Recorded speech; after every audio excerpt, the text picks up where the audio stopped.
Honorable Victor Gonzalez, former member of Parliament in the delegates in Spain. Thanks, Robert.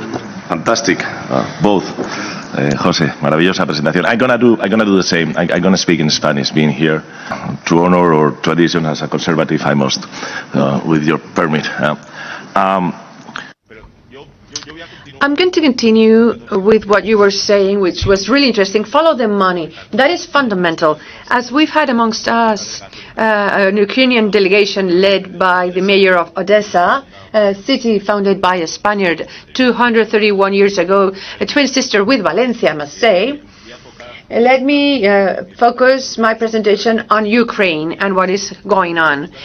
Ukraine and Cuba. Since February 2022, after the Russian invasion of Ukraine, we have been witnessing in the geopolitical reconfiguration where state peripheral actors have had tactic roles that were unexpected.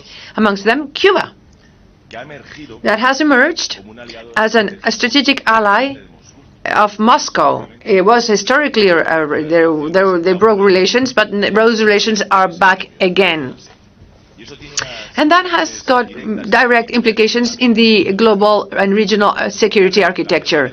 The reactivation of the axis of Havana and Moscow, the bonds between Cuba and Russia are not new, but since Putin got into power, since the beginning of the war on Ukraine, this alliance has intensified at unprecedented levels.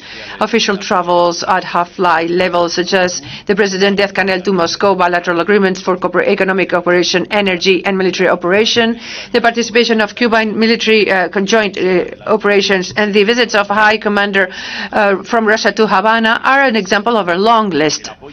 The political and diplomatic and propagandistic support that Cuba is doing needs to be put forward and denounced. They are the satellite voice of the Kremlin in the multilateral funds. They have abstained or voted against the key resolutions of the United Nations condemning the Russian aggression against Ukraine. And at the same time, it has deployed a media offensive, amplifying the disinformation narrative of Russia in Latin America through the state media, such as the Latin Press, Gramma, Telesur, and many others. But the most alarming factor of this relationship is the export of combat people.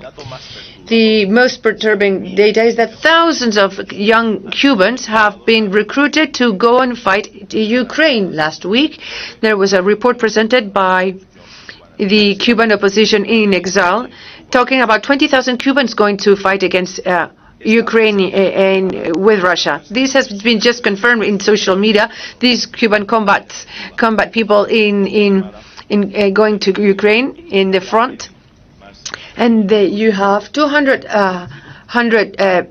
casualties of Cuba. We know that many of them were misled. Only 40% of these Cubans went on a voluntary basis. They're offered a wage of $2,000 per month. And it's a system which is very similar to the system that Cuba established with their doctors that go all through the LATAM region. And this is a humanitarian disgrace. Yes, but above all, what is going to happen when these soldiers, when these Cubans, these youngsters, go back to Cuba, to Latin America? There's a transnational clear threat there. When these soldiers come back to Cuba, they will have left military experience in a combat line where a full new war game is being defined with new technologies. And apart from the trauma, without clear social and economic perspectives that are clear in an island that is ruined, where not even the essentials are covered, these youngsters will be latent assets of internal violence. In the worst case, they will become operational agents for criminal transnational networks, such as drug dealing and insurgent organizations in LATAM. Cuba has got a long experience sending soldiers, as they did in Angola, in Ethiopia, and Eritrea. Unfortunately, This is back again. We are, in this case, before a similar phenomenon to the one of jihadists that came back, but this time at the heart of the Caribbean, few miles away from the United States of America, with direct access to the drug dealing traffic routes and with ideological bonds that are close to authoritarian regimes. And before this, there's a lack of consistency in the strategy. And let me talk about that lack of strategic consistency in Europe. Whilst the EU is paying the regime through the dialogue agreements for cooperation, that same regime is getting the money from the main enemy of Europe. More than 155 million euros have been channeled to Cuba without demanding any democratic reform, stopping of cessation of repression, etc., etc. Cuba's debt with Spain is exactly 1.37.5 billion euros that matured more than 10 years ago. In 2015, the Paris Club condemned $8 billion to Cuba out of the 11 billion they had of debt back then. The island that has been falling down, in the last data they published of the debt, they have a debt of 17.8 billion euros.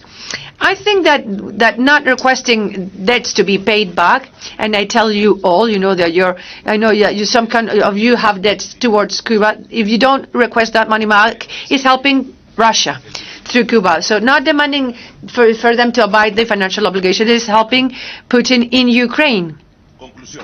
Conclusion. The situation requires a firm reaction, not only because we want solidarity with Ukraine, but of our own defense. The EU must stop its agreement with Cuba until it's verified that they no longer collaborate with Russia. Intel services of America and Europe must be closely following the coming back of those soldiers to the region.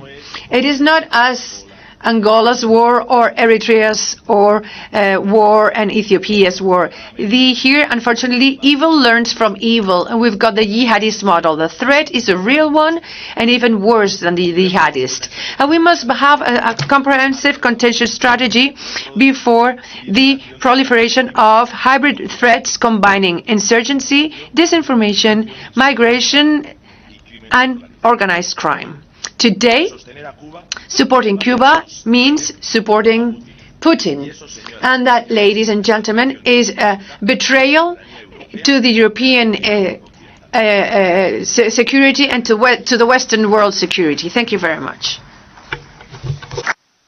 Excellent, Victor. Thank you so much. That was a